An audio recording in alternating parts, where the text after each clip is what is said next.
All right, DJ, let's start off by looking back at Monday night. After two heartbreaking losses, you guys go into TD Garden, beat the Celtics. Not just that, you guys held the lead the entire time, and all the starters had double-digit points. What do you think was going right for you guys, especially coming off those two losses? I think it was just our mindset. Steve Clifford said coming into the season that those first four games, so Miami, Philly, Boston, as well as Charlotte, were going to be a measuring stick, and you guys were going to learn a lot about yourselves. What do you think you guys have learned in your first week of regular season play? I think we learned that we can be. And then now let's look at tonight against your opponent, the Trailblazers, 2-1. They're coming off a loss against the Wizards.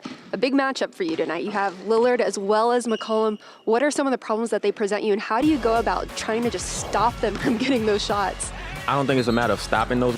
The first quarter. Right now, let's check in with Mackenzie Thirkill. She's got some information on tonight's ticket takeover. Mackenzie? I sure do. If you guys missed it on the pregame show, tonight is our ticket takeover. So that means if you buy one ticket, Fox Sports Florida will match it for the next 3 upcoming home games. So you can be just like all these fans around me, sitting here watching the Orlando Magic take the floor. That's against the Clippers, the Cavs, or the Pistons, or all three. All you have to do is go online to orlandomagic.com/ticket takeover. Make sure you do it right now because it's for a limited time only. Guys, back to you.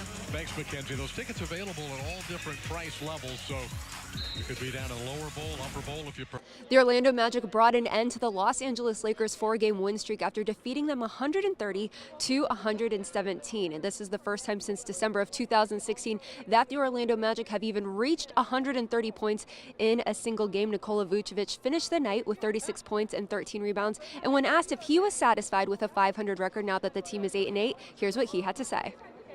It's a quick turnaround for the Orlando Magic as they now get ready for their second game of their back-to-back when they host the New York Knicks. And when I talked to Aaron Gordon about it, he said it's all about sleep and also said the second game is sometimes easier. Welcome to Inside the Magic, run to the finals, the 2008-2009 Orlando Magic. I'm Mackenzie Thirkill. In 2004, the Orlando Magic landed the #1 pick in the draft, and with that luck, selected an 18-year-old Dwight Howard. With his selection, management hoped they were ushering in the next great era of Magic basketball. Number 12! Steve Clifford's passion for basketball and understanding of what it takes to be a head coach began by watching his father, Gerald Clifford, have a successful career in Maine and Vermont basketball, which ultimately helped Steve decide on his career path. Coach. Woodland High School in Maine, and you found a lot of success there. I know you took the team to 2 tournaments. Yeah, we had 2 good years. We lost in the Eastern Maine Championship both years. And from there, you make the jump to college. What made you want to make that transition when you had said that you wanted to do high school, that was your goal, and then? Yeah, actually, Brett Brown here. And then you finally got your break as a college coach. You went to Adelphi University and you were there for 4 years and found a lot of success there as well.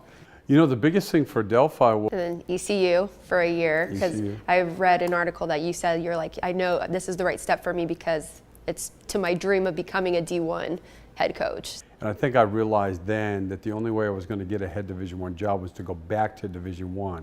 East Carolina was going to Conference USA, so I felt like that would be a good step for me. And not even a year, and then you're in the NBA. Yeah, I had gotten to know Jeff Van Gundy.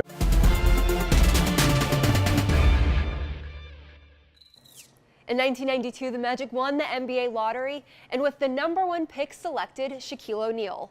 After falling short of the playoffs, the Magic once again found themselves in the lottery, and as luck would have it, would once again end up with the #1 overall pick. But unlike the season before, where the selection was easy, finding the right fit for the franchise was paramount. It was a tough night for the Orlando Magic after losing to the Los Angeles Clippers 120-95. And on top of that, Jonathan Isaac left the game early due to a right ankle sprain. He has had x-rays done. He will know more in the morning. He said the swelling hasn't been bad, but there is still some pain. And after the game, we heard from Steve Clifford, and here's what he had to say about tonight's performance. Difficult. Let's look at tonight's opponent. You guys are going up against the Clippers. They're 4-4, but they've lost their last 2 matches, and they're one of the top teams defensively in opposing field goal percentage. What's the key to get the win against them tonight? We just have to move their defense, play. 4 international players were drafted, obviously DT being one of them who's joining us. But what do you think that says to the fact that there are people from other countries who are coming here to play, and that this is so much more than North America? Yeah. So, esports is becoming more international, but I think even more important to the NBA 2K League is that basketball has become an international sport where, it's widely recognized as one of the more popular sports in the world now. So, we have a guy even from New Zealand in the league now, which is so awesome. So shout out Jacko on the Pistons team. But Kiwi? That's what you call a New Zealander. It's a Kiwi. Oh, see, I didn't know that at all. But knowledge for you. It's just great. I think that we're going to just see it grow and grow as far as the international community. And it has even grown in the past 2 years since as far as I can remember, it's grown exponentially. So we're only going to see further growth. We only have 11 games left of the regular season, and we're going to look at this week's schedule with a little help from Jonathan Isaac and much more, all in this edition of The Warm-Up from Washington, D.C.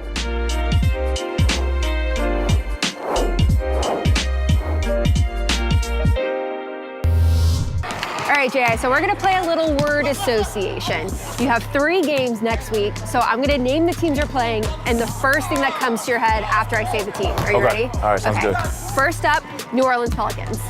Anthony Davis. Oh, the brow, of course. Memphis Grizzlies. Young fella, Jaren Jackson. And then last but not least, the Philadelphia 76ers. Ben Simmons. All right, there you have it. Thank you so much, J.I., and good luck tonight. Appreciate you. Thanks so much. On March 20th, when the Orlando Magic host the New Orleans Pelicans, we'll be raising awareness on mental health throughout the night as the Orlando Magic have partnered with Speaks Out. We encourage everyone to come to the game and join those who are breaking their silence on mental health. Plus, we'll be giving away 5,000 t-shirts.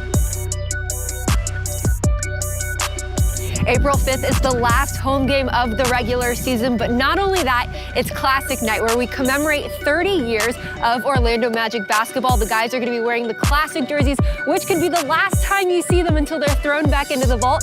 Plus, it's Fan Appreciation Night, so we're going to be doing giveaways, plus giving away awesome experiences that you can win through the Orlando Magic app. So if you haven't done so, make sure you go download it today.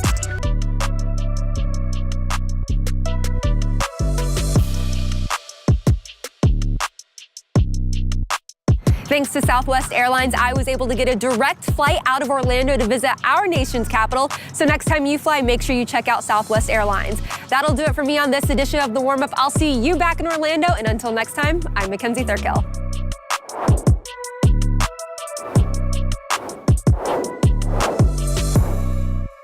Check in again with Mackenzie for more on this big ticket takeover night. Mackenzie. Thanks, David. You could be sitting right here during one of our next 3 home games, or all 3, because it is our Fox Sports ticket takeover. So any ticket you buy, Fox Sports Florida will pay for the other one. And that is up to 6 tickets. And our next 3 home games are Saturday against the Brooklyn Nets, next Thursday against the Minnesota Timberwolves, and then on the 14th against the Charlotte Hornets. So you can see players like Kemba Walker, D'Angelo Russell, Karl Anthony Towns, and of course, your Orlando Magic. To buy your tickets, go to orlandomagic.com/ticket takeover.